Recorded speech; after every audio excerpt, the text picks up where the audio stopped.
Hi friends, welcome back to our channel easy way to learn English. இன்றைக்கி நம்ம என்ன பார்க்க போகிறோம்னா, ரொம்பவே இம்பார்ட்டண்டான எல்லா காம்படிட்டிவ் கொஷின்ஸில் எக்ஸாம்ஸில் எல்லாத்துலேயுமே கேட்கக்கூடிய active voice and passive voice அதை பற்றி தான் நம்ம பார்க்க போகிறோம். ஸோ அது என்ன அப்படின்னு நான் ஒரு வீடியோ ஆல்ரெடி நான் போஸ்ட் பண்ணியிருக்கேன். அதோட லிங்க்கை டிஸ்கிரிப்ஷனில் தரேன். ஒன் டைம் அதை நீங்கள் வாட்ச் பண்ணிவிட்டு இந்த எக்ஸசைஸ் பார்க்க வந்தீங்கன்னா கிளியராகவே புரியும். ஸோ ஃபஸ்ட்டு நமக்கு ஆக்டிவ் வாய்ஸ் அப்படின்னா என்ன, பாசிவ் வாய்ஸ் அப்படின்னா என்ன அப்படின்னு நமக்கு தெரிஞ்சுக்கணும் இல்லையா? ஸோ நம்மளுக்கு தமிழில் இதோட பிரான்ச்சே இருக்குதுன்னு வைக்கலாம். இதோட ட்ரான்ஸ்லேஷன் அப்படியே இருக்குன்னே நம்ம நினச்சிக்கலாம். ஏன்னா எப்படி வந்து இங்கிலீஷில் வந்து present tense, past tense, future tense அப்படிலாம் இருக்கோ, அதே மாதிரி தமிழில் நிகழ்காலம், இறந்த காலம், எதிர்காலம் அப்படிலாம் இருக்குது இல்லையா? ஸோ அதே மாதிரி இங்கே எப்படி வந்து active voice and passive voice இருக்கோ, தமிழ்லையும் வந்து செய்வினை, செயப்பாட்டு வினை அப்படின்னு ஒரு கிராமர் டாபிக் இருக்குது. ஸோ இதுதான் அதுதான் இது. தமிழில் அதை படிக்கிறோம், இதை இங்கிலீஷில் படிக்கிறோம். ஸோ ஃபஸ்ட்டு நம்ம தமிழில் புரிஞ்சுக்கிட்டோம்னா இங்கிலீஷில் பண்ணுறது காப்பி பேஸ்ட் ஒர்க் மாதிரி தான். ஸோ அதை மைண்டில் வச்சுட்டு இதை பண்ணிங்கன்னா இது ரொம்பவே ஈஸியாகவே உங்களுக்கு புரிஞ்சிடும். ஸோ ஃபஸ்ட்டு நான் தமிழில் அதை எக்ஸ்பிளைன் பண்ணிடுறேன். செய்வினை அப்படின்னா என்ன அப்படின்னா, ஒரு ஆள் இருக்காங்கன்னு வச்சுக்கோங்க. அவங்க ஒரு காரியத்தை, ஏதோ ஒரு செயலை செய்கிறாங்க. அதை அப்படியே நேரடியாக கொடுத்துட்டாங்க சென்டென்ஸில் அப்படின்னா அது வந்து செய்வினை. ஃபார் எக்ஸாம்பிள், இப்போ ஒரு டீச்சர் இருக்காங்க. அவங்க வந்து ஸ்டூடெண்ட்ஸ்க்கு டீச் பண்ணுறாங்க, பாடத்தை சொல்லித்தராங்க. இதை வந்து தமிழில் எப்படி நம்ம எழுதுவோம், இல்லை எப்படி நம்ம சொல்லுவோம்? ஆசிரியர் பாடங்களை கற்பிக்கிறார் அப்படின்னு சொல்லுவோம். ஆசிரியர் மாணவர்களுக்கு பாடங்களை கற்பிக்கிறார் அப்படின்னு கூட நம்ம சொல்லுவோம். இதில் பாருங்களேன், இந்த சென்டென்ஸில் ஆசிரியர் தான் ஃபஸ்ட் இருக்குது. ஏன்னா அவங்க தான் டூயர் ஆஃப் த ஆக்ஷன், அந்த செயலை செய்யக்கூடியவங்க. ஸோ அப்படி அந்த செயலை செய்யக்கூடியவங்களை சப்ஜெக்டாக வச்சு முதல்ல சென்டென்ஸோட முதல் பகுதியில் வச்சுட்டு அந்த ஆக்ஷனை அடுத்து போட்டுட்டு கடைசியாக ரிசீவர் யார்? மாணவர்கள். அதை லாஸ்ட்டாக நம்ம போட்டிருக்கோம் அப்படின்னா அது தாங்க செய்வினை. நார்மலாக நம்ம பேசுகிறது எல்லாமே செய்வினை தான். மோஸ்ட்லி நம்ம ஆக்டிவ் வாய்ஸில் தான் நம்ம பேசுவோம். செய்வினை அப்படின்னா ஆக்டிவ் வாய்ஸ். நம்ம பேசக்கூடியது எல்லாமே வந்து ஆக்டிவ் வாய்ஸில் தான் இருக்கும். பட் ரேராக இன்கேஸில் நம்ம பாசிவ் வாய்ஸ்லையும் பேசுவோம். அதாவது செயப்பாட்டு வினை, தமிழில் வந்து செயப்பாட்டு வினை அப்படின்னு சொல்லுவாங்க. நம்ம பாசிவ் வாய்ஸ்லையும் பேசுவோம். இப்போ இதே சென்டென்ஸ் பாருங்களேன். ஆசிரியர் மாணவர்களுக்கு பாடங்களை கற்பிக்கிறார் அப்படின்றது வந்து, இப்போ வந்து பாடம்னு இருக்கிற அந்த ஆப்ஜெக்டை தூக்கி நான் வந்து ஃபஸ்ட்டாக போட்டுக்கிறேன். சரிங்களா? பாடம் ஆசிரியரால் கற்பிக்கப்பட்டது. இப்போ இதோட அர்த்தம் மாறி இருக்கான்னு கேட்டிங்கன்னா அர்த்தம் மாறவே இல்லை. அந்த ரிசீவராக இருந்த பாடம் இங்கே என்ன ஆயிடுச்சு? சப்ஜெக்ட் ஆயிடுச்சு.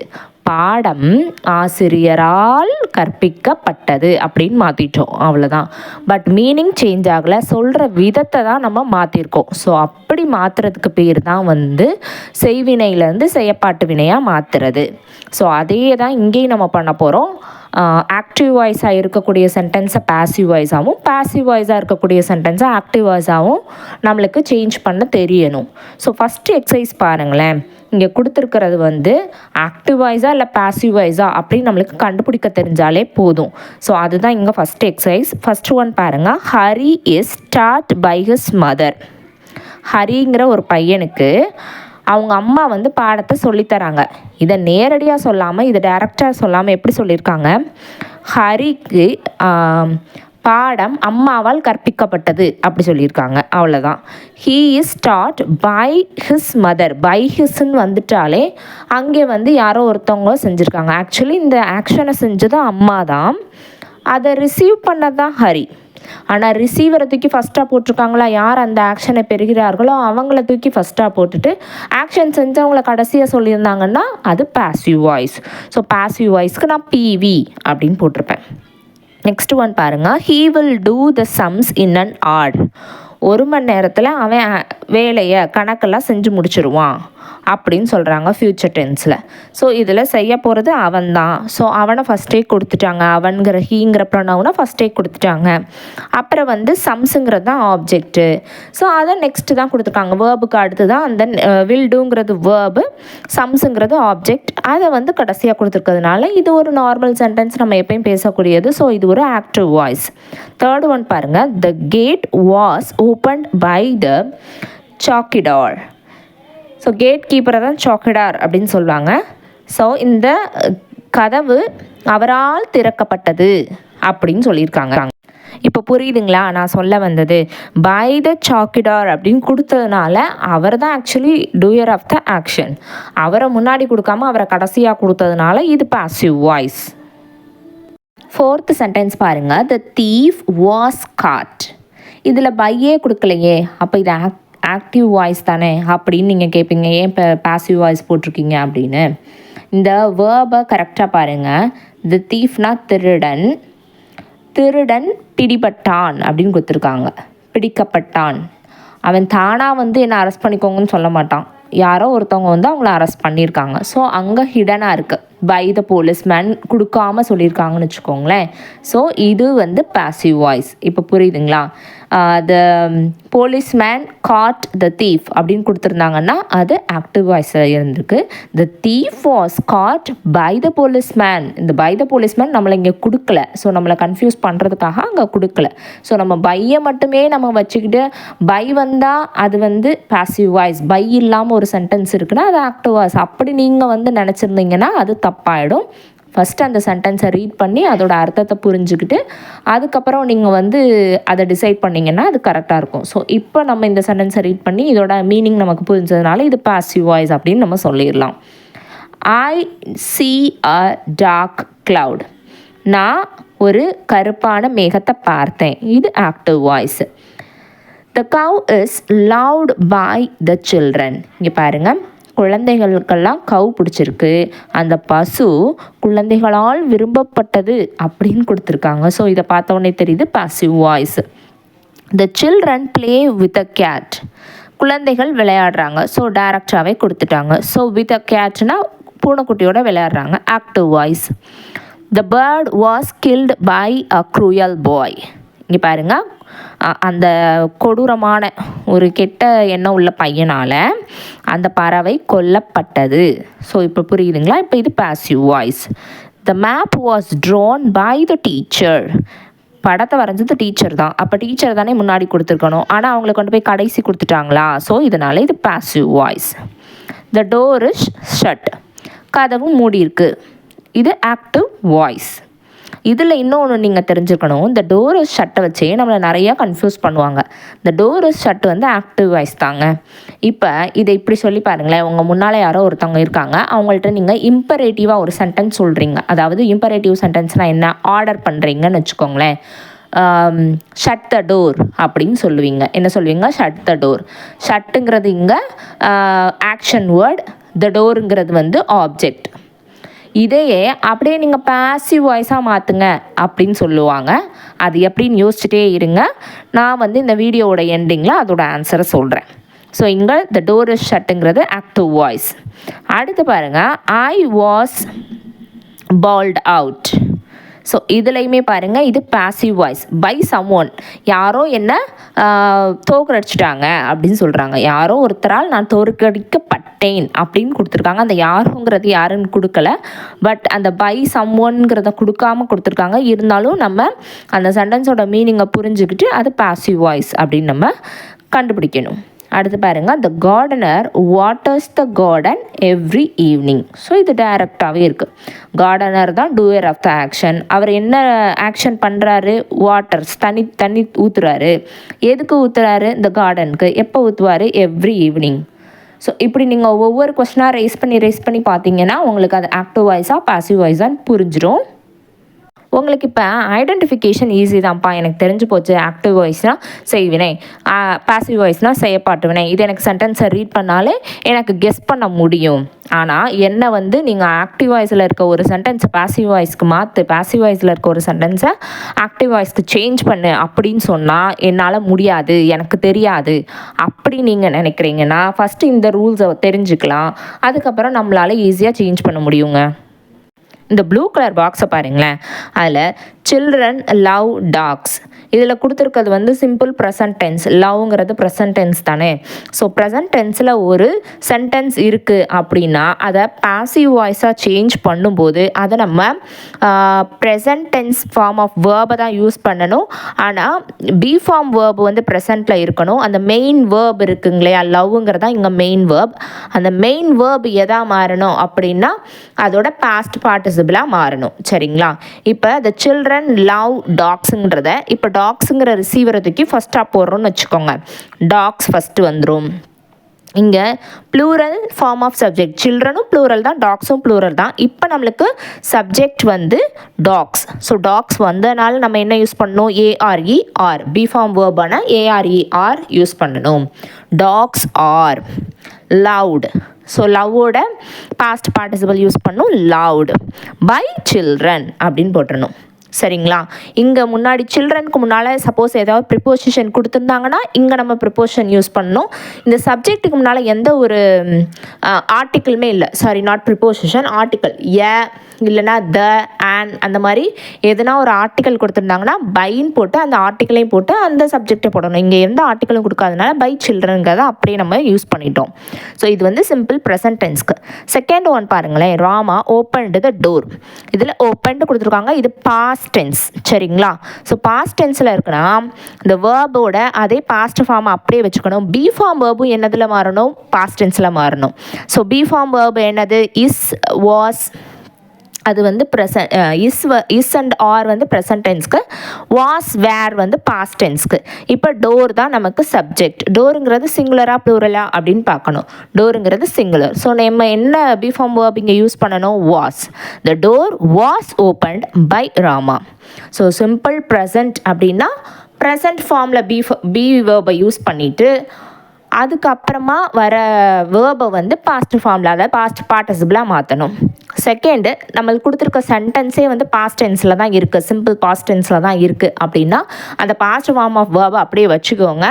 நம்ம யூஸ் பண்ணக்கூடிய பி ஃபார்ம் வேர்பும் பாஸ்ட் ஃபார்மாக இருக்கணும். அது வந்து அந்தந்த சப்ஜெக்டை பொறுத்து. சிங்குலர் அப்படின்னா வாஸ் யூஸ் பண்ணணும், ப்ளூரல் அப்படின்னா வேர் யூஸ் பண்ணணும். தேர்ட் ஒன் பாருங்களேன், இந்த jackal followed the tiger. The tiger was followed by the jackal. So இது உங்களுக்கு புரிஞ்சிருக்கும்னு நான் நினைக்கிறேன். இப்போ நெக்ஸ்ட் ஒரு ப்ளூ பாக்ஸ் கொடுத்துருக்காங்கல்ல, ஸோ அதையும் பார்த்துடலாம் வாங்க. they like me. ஸோ இது சிம்பிள் ப்ரெசன்ட் டென்ஸாக இருக்குது. அதை பாசிவாக நம்ம மாற்றும் போது ஐ ஆம் லைக்ட் பை தெம். ஸோ இங்கே ஐ வந்தனால ஆம் யூஸ் பண்ணியிருக்கோம், present form of be verb. ஓகேங்களா? நெக்ஸ்ட் ஒன் பாருங்களேன், மேரி ஹெல்ப்ஸ் ராதா. இதில் ஹெல்ப்ஸ் அப்படின்னு கொடுத்துருக்காங்க. அகெயின் இது ஒரு சிம்பிள் ப்ரெசன்ட் டென்ஸ் தாங்க. ஸோ இங்கே நம்ம வந்து present form of be form வேர்பை நம்ம யூஸ் பண்ணணும். ஆனால் வேர்ப் வந்து பாஸ்ட் பார்ட்டிசிபிளாக இருக்கணும். இப்போ ஹெல்ப்புங்கிறது இங்கே ஹெல்ப்டாக மாறணும். இப்போ ராதா சப்ஜெக்ட் ஆனதுனால ராதா சிங்குலர், அதனால இஸ் யூஸ் பண்ணணும். Radha is helped by Mary. Gopi cleans the shoes daily. So இதில் வந்து ஷூஸுங்கிறது ரிசீவர். ஸோ ஷூஸ் இப்போ நம்ம ஃபஸ்ட் கொண்டு வரோம்.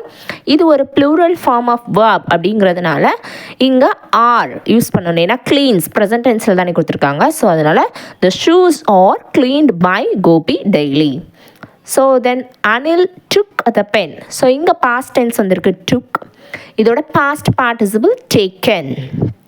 So the pen was taken by Anil. இங்கே ஏன் வாஸ் யூஸ் பண்ணியிருக்கோன்னா இது பாஸ்ட் டென்ஸ், அதனால் வாஸ். இங்கே டுக் இருக்குதுங்களா, அதோட பாஸ்ட் பார்ட்டிசிபிள் தான் நம்ம பார்க்கணும். ஸோ பாஸ்ட் பார்ட்டிசிபிள் வந்து டேக்கன், அதை யூஸ் பண்ணியிருக்கோம். The servant stole the earrings. Stole கொடுத்துருக்கிறதுனால இது பாஸ்ட் டென்ஸ். ஸோ இதோட பாஸ்ட் பார்ட்டிசிபிள் என்ன அப்படின்னு கேட்டிங்கன்னா ஸ்டோலன். ஸோ சில மாதிரி வேர்ட்ஸ்க்கு நம்ம அந்த பாஸ்ட் பார்ட்டிசிபிளை ஞாபகம் வச்சுருக்கணும். சில இது கொஞ்சம் சேஞ்சஸாகவும் வரும். ஸோ இங்கே இயரிங்ஸ் அப்படிங்கிறது ப்ளூரல். ஸோ இந்த இயரிங்ஸ் வேர் போடணும். வாஸ் வந்து சிங்குலராக இருந்தால் போட்டிருப்போம், இங்கே வேர் போடணும். Stolen by the servant. இப்போ வாங்க நம்ம எக்ஸசைஸ்க்குள்ளே போகலாம். Exercise number 2. இங்கே என்ன கொடுத்துருக்காங்க அப்படின்னா ஆக்டிவ் வாய்ஸாக இருந்தால் பாசிவ் வாய்ஸாக மாற்றுங்க, பாசிவ் வாய்ஸாக இருந்தால் ஆக்டிவ் வாய்ஸாக மாற்றுங்க அப்படின்னு கொடுத்துட்டாங்க. த கேட் கில்ட் எ மவுஸ். ஸோ இதை பார்த்தோன்னே தெரியுது இது ஒரு ஆக்டிவ் வாய்ஸ் சென்டென்ஸ். இதில் ரிசீவர் யார் அப்படின்னு கேட்டிங்கன்னா மவுஸ். ஸோ மவுஸை தான் இப்போ நம்ம என்ன கொண்டு வர போகிறோம், ஃபஸ்ட்டாக கொண்டு வர போகிறோம் சென்டென்ஸில். ஸோ எ மவுஸ், இங்கே வேர்பை பாருங்களேன், கில்டு அப்படின்னு இருக்குது. So past tense. அப்போ நம்ம பாஸ்ட் ஃபார்ம் V3 ஃபார்ம், அதாவது பாஸ்ட் பார்ட்டிசிபிள் என்னன்னு கேட்டிங்கன்னா அதுவும் கில்டு தான். இங்கே மவுஸுக்கு என்ன வரும், சிங்குலரா ப்ளூரலா? மவுஸுங்கிறது சிங்குலர். ஸோ நம்ம என்ன பி ஃபார்ம் வேர்ப் யூஸ் பண்ணணும்? Was. A mouse was killed by the cat. ஓகேங்களா? அடுத்து வந்து the boy was bitten by a dog. So பிட்டன்கிறத பார்த்தாலும் தெரியுது, பை அ டாக்குங்கிறத பார்த்தாலும் தெரியுது. இது வந்து ஒரு பாசிவ் வாய்ஸ் சென்டென்ஸ். இதை நம்ம ஆக்டிவ் வாய்ஸை சேஞ்ச் பண்ணணும். ஸோ லாஸ்ட் அந்த பை அ டாக்ன்னு இருக்கிறதுல அந்த பையை ரிமூவ் பண்ணிவிட்டு ஏ டாகை சென்டென்ஸோட சப்ஜெக்டாக கொண்டு வந்தாச்சு. ஏ டாக். பிட்டனோட பாஸ்ட் ஃபார்ம் என்ன இருக்கும்? பைட் அப்படிங்கிறது ஆக்சுவல் வேர்ப், அது ப்ரெசன்ட் ஃபார்மில். அதோட past form bit, B I T, bit. So a dog bit the boy, அவ்வளோதான். ஸோ நெக்ஸ்ட் பாருங்கள், the window was broken by Karim. So இதுவும் ஒரு பாசிவ் சென்டென்ஸ். இதை ஆக்டிவ் வாய்ஸாக நம்ம சேஞ்ச் பண்ணணும். ஸோ கரீமை ஃபஸ்ட்டு கொண்டு வரணும். கரீம் என்ன பண்ணா, இங்கே என்ன ஆக்ஷன்? வாஸ் broken அப்படின்னு இருக்கு. ஸோ பாஸ்ட் ஃபார்ம், வாஸை பார்த்தாலே தெரியுது நம்ம பாஸ்ட் ஃபார்ம் யூஸ் பண்ணணும். brokenங்கிறது வந்து பாஸ்ட் பார்ட்டிசிபிள். இதோட பாஸ்ட் ஃபார்ம் என்ன அப்படின்னு கேட்டிங்கன்னா பிரேக், broke, broken. பிரேக்குங்கிறது actual present tense verb, break உடைக்கிறது. ஸோ அதை பாஸ்ட் டென்ஸாக மாற்றினா broke ஆயிரும். So Karim broke the window. A cruel boy killed the bird. இதை அப்படியே சேஞ்ச் பண்ணும். The bird was killed by a cruel boy. The noise frightened the child. அந்த சத்தம் அந்த குழந்தைய பயமுறுத்துச்சு. அப்போ குழந்தை அந்த சத்தத்தை கேட்டு பயந்துருச்சு. ஸோ அதை எப்படி நம்ம எழுதணும்? The child was frightened by the noise. சைல்டை முன்னால் கொண்டு வந்துட்டோம். இங்கே ஃப்ரைட்டர்ன்டு கொடுத்துருக்கிறதுனால வாஸ் ஃப்ரைட்டர்ன்டு. அதோட பாஸ்ட் ஃபார்மும் அதுதான், ஃப்ரைட்டர்ன்டு தான். பாஸ்ட் பார்ட்டிசிபிளும் ஃப்ரைட்டன்ட் தான். ஸோ அதனால் நம்ம அதில் அப்படியே யூஸ் பண்ணியிருக்கோம். The child was frightened by the noise. The police arrested the thief. The thief was arrested by the police. He was praised by the teacher. The teacher praised him. Teacher போட்டோம். Was ப்ரைஸ்டுங்கிறத நம்ம என்ன மாற்றிருக்கோம்? வெறும் priced மட்டும் தான் எடுத்திருக்கோம். அவனை அப்படின்னு சொல்கிற இடத்துல நம்ம என்ன மாற்றணும்? ஹிம். அவனை பாராட்டினாங்க, த டீச்சர் அவனை பாராட்டினாங்க அப்படின்னு சொல்கிற இடத்துல த டீச்சர் ப்ரைஸ்ட் ஹிம் அப்படின்னு போடணும். His aunt. ஸோ இந்த ப்ரனவுன்ஸை சேஞ்ச் பண்ணுறதுலேயும் நம்ம கொஞ்சம் கேர்ஃபுல்லாக தான் இருக்கணும். ஸோ ஆல்ரெடி நம்ம ப்ரனவுன்ஸோட டைப்ஸ் எல்லாமே தமிழில் பார்த்ததுனால இதை சேஞ்ச் பண்ணுறது உங்களுக்கு பெரிய டாஸ்க்காக இருக்காதுன்னு நினைக்கிறேன். சப்போஸ் உங்களுக்கு ப்ரனவுன்ஸ்லாம் என்ன அப்படின்னு தெரிலனா நான் போஸ்ட் பண்ணியிருக்க வீடியோவை ஒரு தடவை வாட்ச் பண்ணிக்கோங்க. அடுத்து பாருங்கள், his aunt loves him. So ஹிம்ங்கிறத இப்போ நம்ம சப்ஜெக்டாக கொண்டு வரணும். He is loved by his aunt. So ஹிம்ங்கிறத நம்ம சப்ஜெக்டாக கொண்டு வரும்போது அது ஹீயாக மாறுது. ஹீ இஸ், இங்கே லவ்ஸ்ன்னு கொடுத்ததுனால ஹீ இஸ் யூஸ் பண்ணியிருக்கோம். Loved by his aunt. அப்புறம் பாருங்கள், the head master signed the letter. Signed கொடுத்துட்டாங்க. So past tense. So the letter was signed by the head master. அடுத்து பாருங்கள், ஹீ இன்வைட்டட் அஸ். அவன் எங்களை எல்லாரையும் கூப்பிட்டான். எதுக்கு? To his house. அவனோட வீட்டுக்கு எங்கள் எல்லாரையும் இன்வைட் பண்ணான். இன்வைட்டட் கொடுத்துட்டாங்க. அப்போ பாஸ்ட் டென்ஸ். இப்போ இதோட சப்ஜெக்ட் எது அப்படின்னு கேட்டிங்கன்னா எங்களை. அப்போ நாங்கள் அவனால் இன்வைட் பண்ணப்பட்டோம் அப்படின்னு சொல்லணும். ஸோ வி சப்ஜெக்ட் என்ன ஆகுது? வி. அஸ்ங்கிறது இப்போது வியாக மாறுது. We were. ஏன்னா விங்கிறது ப்ளூரல் இல்லைங்களா? ஸோ இன்வைட்டட் கொடுத்துருக்காங்கல்ல. ஸோ பாஸ்ட் ஃபார்மில் தான் நம்ம எழுதணும். So we were invited to his house by him. அந்த டு ஹிஸ் ஹவுஸுங்கிற டேர்ம் அப்படியே போட்டுட்டு பை ஹிம், அவனால் அப்படின்னு சொல்லும்போது by him. The work must be done by you. So இங்கே மஸ்ட் பி கொடுத்துருக்காங்களா? பிங்கிறத வச்சுக்கோங்க. இது ப்ரெசன்ட் ஃபார்மில் இருக்குதுன்னு நினச்சிக்கோங்க. இப்போ இதை டைரக்ட் சென்டென்ஸாக நம்ம மாற்றணும். ஆக்சுவலி இது பாசிவ் வாய்ஸில் இருக்குது. ஆக்டிவ் வாய்ஸாக நம்ம சேஞ்ச் பண்ணணும். இந்த பை யூங்கிறதுலேருந்து நம்ம யூவை சப்ஜெக்டாக எடுத்துட்டோம். You must. அந்த டன்னு கொடுத்ததோட ப்ரெசன்ட் ஃபார்ம் என்னது? Do. So you must do the work, அவ்வளோதான். நெக்ஸ்ட் பாருங்க, the horse was frightened by the noise. இதில் இந்த பை த நாய்ஸில் இருக்கிறத ஃபஸ்ட்டு சப்ஜெக்டாக கொண்டு வந்துடணும். ஏன்னா இது கொடுத்துருக்கிறது பாசிவ் வாய்ஸ், நம்ம அதை ஆக்டிவாக சேஞ்ச் பண்ணுறோம். த நாய்ஸ் ஃப்ரைட்டன்ட், ஏன்னா வாஸ் ஃப்ரைட்டன் கொடுத்துருக்காங்களா, வாஸ்னால் இப்போ past tense. So the noise frightened the horse, முடிஞ்சு போச்சு. ஸோ உங்களுக்கு இது மூலயமாவே க்ளியராக புரிஞ்சிருக்கும்னு நினைக்கிறேன். நீங்களாம் இந்த சென்டென்ஸுன்னு மட்டும் இல்லைங்க, நீங்களாம் உங்களுக்கு தெரிஞ்ச சென்டென்ஸ் எல்லாத்தையும் ஃபஸ்ட்டு ஆக்டிவ் வாய்ஸில் எழுதிக்கோங்க. உங்களால் அதை பாசிவ் வாய்ஸாக சேஞ்ச் பண்ண முடியுதா, இல்லை அதில் என்னென்ன மாதிரியான ப்ராப்ளம்ஸை நீங்கள் ஃபேஸ் பண்ணுறீங்க, இல்லை ஒரு சென்டென்ஸை இந்த குறிப்பிட்ட சென்டென்ஸை மட்டும் என்னால் மாற்ற முடியல அப்படின்னா கமெண்ட்ஸில் சொல்லுங்கள், நான் அதை சேஞ்ச் பண்ண ட்ரை பண்ணுறேன். நெக்ஸ்ட் எக்ஸசைஸ் பார்க்கலாம். எக்ஸசைஸ் 3. இதில் சென்டென்ஸை ரீட் பண்ணி அதை ஆக்டிவ் வாய்ஸாக பாசிவ் வாய்ஸாக சொன்னால் மட்டும் போதும். இதில் பாருங்கள், Soubhik was eating an apple, active voice. The picture was painted by Bob, passive voice. Tina opened the present, active voice. The phone was repaired by Mr. Jane, passive voice. The card was made by Trisha, passive voice. Shabi hit the tree with his stick, active voice. Next one பாருங்க, the man jumped off the step. So இது active வாய்ஸில் இருக்குது. Daniel watched த birds, active voice. So exercise 4 வந்திருக்கும். இதுவும் easy தாங்க. ப்ராக்கெட்டில் verb கொடுத்துருக்காங்க. So அந்த சென்டென்ஸை நம்ம ரீட் பண்ணி ஆக்டிவ் வாய்ஸில் போடக்கூடிய வேர்ப் போடணுமா, இல்லை பாசிவ் வாய்ஸில் யூஸ் பண்ணக்கூடிய வேர்பை போடணுமா அப்படின்னு கண்டுபிடிக்கணும். The problem dash to the children, எக்ஸ்பிளைன்டா இல்லை வாஸ் எக்ஸ்பிளைன்டா, வேர் எக்ஸ்பிளைன்டா. அந்த ப்ராப்ளம் என்ன அப்படிங்கிறது குழந்தைகளுக்கு சொல்லப்பட்டது அப்படின்னா வாஸ் எக்ஸ்பிளைன்ட் நம்ம போடணும். Those pyramids were built around 400 AD. இப்போ உங்களுக்கு ஒரு டவுட் வரலாம், ஏன் இங்கே பையே கொடுக்கல, அப்புறம் ஏன் நம்ம இங்கே பாசிவ் வாய்ஸோட வேர்ப் ஃபார்மட் நம்ம சூஸ் பண்ணியிருக்கோம் அப்படின்னு. அந்த சென்டென்ஸோட அர்த்தத்தை நீங்கள் புரிஞ்சு பார்த்தீங்கன்னா உங்களுக்கே புரியும். ப்ராப்ளமை யாரோ ஒருத்தவங்க குழந்தைங்களுக்கு எக்ஸ்பிளைன் பண்ணியிருக்கணும். ஸோ அந்த பை சம் ஒன்ங்கிறது இங்கே கொடுக்காம விட்டுருக்காங்க. அதே மாதிரி தான் பிரமிடெல்லாம் தானாக கட்டிக்காது, யாரோ ஒருத்தவங்க அதை கட்டியிருக்கணும். ஸோ அதனால தான் வேர் பில்ட் அப்படிங்கிறத இங்கே நம்ம யூஸ் பண்ணியிருக்கோம். இங்கே பாருங்கள், all the trouble was caused by your mother. So by your mother வந்தனால வாஸ் காஸ்ட் நம்ம போட்டிருக்கோம். இது ஒரு passive voice sentence. The visitors were shown a collection of old manuscripts.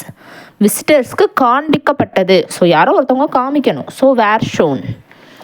I lent him 10,000 pounds last year. போன வருஷம் நான் தான் அவனுக்கு 10,000 pounds கொடுத்தேன். இங்கே பாருங்களேன், 3 டைப் ஆஃப் வேர்ப் கொடுத்துருக்காங்க. லெண்டுங்கிறது ப்ரெசன்ட் டென்ஸ், ஆனால் நம்ம யூஸ் பண்ணக்கூடாது. ஏன் அப்படின்னு கேட்டிங்கன்னா லாஸ்ட் இயர்னு கொடுத்துருக்காங்க கீவேர்டு. ஸோ ஆக்ஷன் கம்ப்ளீட் ஆகிடுச்சு, பாஸ்ட் டென்ஸ் தான் யூஸ் பண்ணணும். லெண்ட் யூஸ் பண்ணணுமா இல்லை வாஸ் லெண்ட் யூஸ் பண்ணணுமா? டைரெக்டாக ஐ தான் டூயர் ஆஃப் த ஆக்ஷன், நான் தான் கொடுத்தேன். ஸோ அதனால் ஐலண்ட் அப்படிங்கிறது தான் கரெக்டாக இருக்கும். She dash of spiders. அவள் ஸ்பைடரை பார்த்தாலே பயப்படுவா, ஸ்பைடரால் பயமுறுத்தப்பட்டிருக்கா அப்படின்னு சொல்லணும். She is frightened of spiders. The picture dash by my grandmother. So இங்கே பை மை டைரெக்டாகவே கொடுத்ததுனால was painted. I was shocked by his attitude. அவனோட ஆட்டிடியூடை பார்த்து நான் நிஜமாவே ஷாக் ஆகிட்டேன்ப்பா அப்படின்னு சொல்கிறது ஐ வாஸ் ஷாக்ட். ஏன்னா இது ஒரு passive voice, by his attitude அப்படின்னு வந்ததுனால. ஸோ உங்களுக்கு இப்போது active voice and passive voice பற்றி ஒரு கிளியர் ஐடியா கிடச்சிருக்கும்னு நான் நம்புகிறேன். ஸோ இது ஒரு சாம்பிள் எக்ஸசைஸ்ன்னு தான் நான் சொல்லுவேன். இதுக்குள்ளே இன்னும் நிறையாவே இருக்குது. டே பை டே நீங்கள் ப்ராக்டிஸ் பண்ணிங்கன்னா ரொம்பவே அதில் வெல் வேர்ஸ்ட் ஆகிடலாம். நெக்ஸ்ட் நான் ஒரு ஆன்சர் சொல்கிறேன்னு சொல்லியிருந்தேன் இல்லையா? ஸோ இம்பரேட்டிவ் சென்டென்ஸாக இருந்துச்சுன்னா அதை எப்படி பாசிவ் வாய்ஸாக சேஞ்ச் பண்ணுறது, அதுக்கு ஒரு கீவேர்டு இருக்குது, லெட்ஸ் அப்படிங்கிறது. ஸோ நான் ஃபஸ்ட்டு சொன்ன சென்டென்ஸ் என்னது? Shut the door. இதை எப்படி பாசிவ் வாய்ஸாக சேஞ்ச் பண்ணும்? Let the door be shut அப்படின்னு நம்ம யூஸ் பண்ணுங்க. ஸோ அந்த லெட்டுங்கிற வேர்டை முன்னாடி போட்டுட்டு அதுக்கப்புறம் பீங்கிற பி ஃபார்ம் வைப்பாங்க டைரெக்டாக யூஸ் பண்ணணும். அப்புறங்க நீங்கள் இந்த வீடியோலாம் பார்க்குறீங்க, உங்களுக்கு யூஸ்ஃபுல்லாக இருக்குது. அது உங்களுக்கு யூஸ்ஃபுல்லாக இருக்குதா இல்லையான்னு நான் எப்படி தெரிஞ்சுக்கிறது? ஸோ அதனால் என்னோடய சேனல் நீங்கள் சப்ஸ்கிரைப் பண்ணுறது மூலமாக மட்டும்தான் என்னால் தெரிஞ்சுக்க முடியும். ஸோ ப்ளீஸ் சப்ஸ்கிரைப் பண்ணிவிட்டு பாருங்கள். ஏன்னா நான் வந்து ஒய்டி ஸ்டுடியோஸில் போய் நான் அனலிட்டிக்ஸ் பார்க்கும்போது தான் தெரியுது 20-25% ஆஃப் பீப்புள் வந்து சப்ஸ்கிரைப் பண்ண பீப்புள் பார்க்குறாங்க. 70 அண்ட் அபோவ் பீப்புள் பார்க்குறவங்க வந்து நாட் சப்ஸ்கிரைபர்ஸ் அப்படின்னு காமிக்குது. ஸோ நீங்கள் பார்க்குறீங்க, உங்களுக்கு பிடிச்சிருக்குது அப்படின்னா நான் எப்படிங்க தெரிஞ்சுக்க முடியும்? Please do subscribe my channel for more videos.